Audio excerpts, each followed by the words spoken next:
I'm going to teach you that it's okay to be different. Since a young age, I've worn different colored socks and 2 different shoes. Why? Because I am unique, a standout from the crowd. I feel best when I am being me. This summer, a funny thing happened. I was in a bookstore with my mom when I realized everyone was strangely quiet.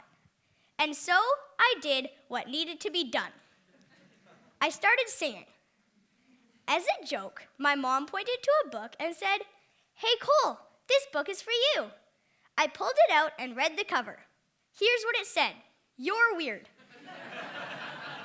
A creative journal for misfits, oddballs, and anyone else who's uniquely awesome. It's the best book ever. It tells everyone it's cool to be different. Today, I'm going to tell you about a friendship of mine that is a little different than you might expect. This is one of my best friends, Stephen. He is the happiest person I know. Stephen is 44 years old and has autism. Let me start by explaining how we became special friends. When my mom was just 13 years old, she was in the high school cafeteria about to have lunch with her friends. Then she passed a table of kids with special needs. Stephen was a boy at that table.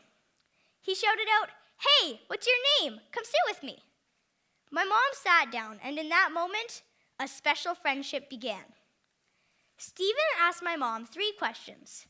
He wanted to know what she was having for lunch, her phone number, and if they could be friends for 40 years. As my mom gave him her phone number and said yes, he clapped with excitement and said, "I will call you every day." Ever since that day, in 1988, he has kept his promise and called our house every single day. When I was born, Stephen was a special part of our family, and I've grown up calling him Uncle Stephen.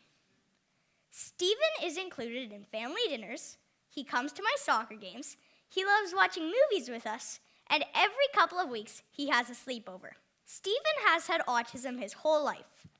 Autism spectrum disorder refers to a range of conditions characterized by challenges with social skills, repetitive behaviors, speech and nonverbal communications, as well as by unique strengths and differences.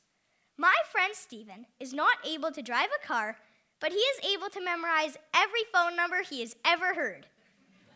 There is no cure for autism, but I think Stephen is perfect the way he is. One of my favorite memories with Stephen is whenever a fire truck passes us. He shouts out, "When I grow up, I want to be a fire truck." That always makes me smile. He likes the idea of being a fireman, but he loves the idea of being a fire truck.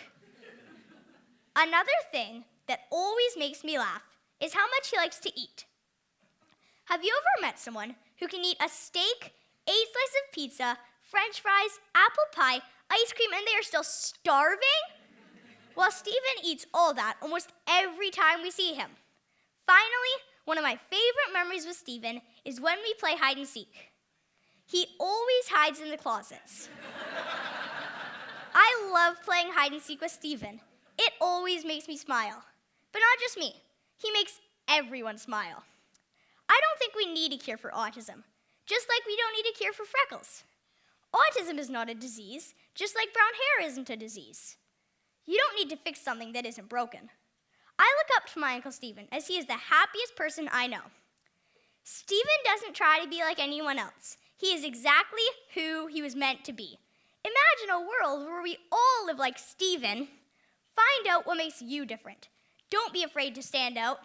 Wake up, jump out of bed, and be exactly who you are. We are all a little different, and that's awesome. Thank you.